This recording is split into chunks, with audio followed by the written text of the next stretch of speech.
Dear student अस्सलाम वालेकुम। आज हम 7th क्लास का जोग्राफिया पढ़ने जा रहे हैं। आज का हमारा टॉपिक जो है वो है natural vegetation.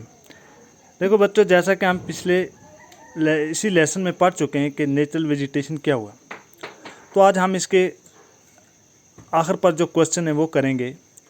Question number 1, which are the 2 factors on which the growth of vegetation depend. वो 2 फैक्टर बताने हमें जिन पे नेचुरल वेजिटेशन डिपेंड है। तो देखो बच्चों, इसका आंसर हम लिखेंगे climate and soil types. Climate and soil types are the 2 main factors on which the growth of vegetation depend. यानी एक तो क्लाइमेट अच्छा होना चाहिए एंड नंबर 2 सॉइल टाइप, यानी मिट्टी की अच्छी किस्म होनी चाहिए, तो वहाँ पर क्या होगी जी, अच्छी वेजिटेशन होगी, वेजिटेशन की अच्छी ग्रोथ होगी।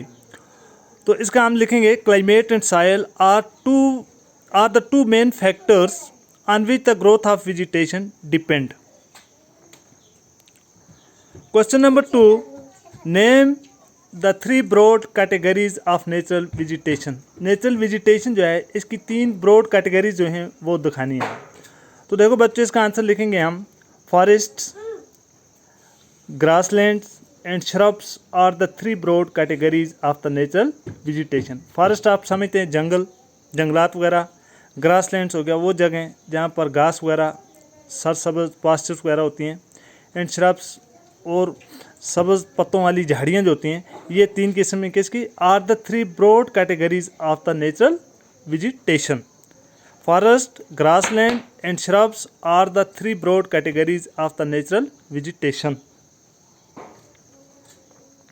Question number 3, name the common hardwood found in tropical evergreen forest।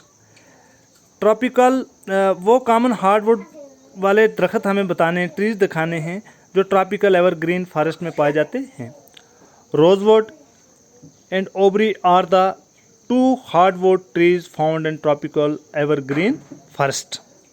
Question number 4, name the parts of the world where tropical deciduous forest are found. तो ये 2 जगह 3 जगह पे पाए जाते हैं ये इस किस्म के जंगलात। Monsoon part of India, northern Australia and central part of America. तो आज हम इतना ही पढ़ेंगे, इससे आगे के जो सवाल बचे हैं वो इंशाल्लाह कल करेंगे। बाकी वस्सलाम।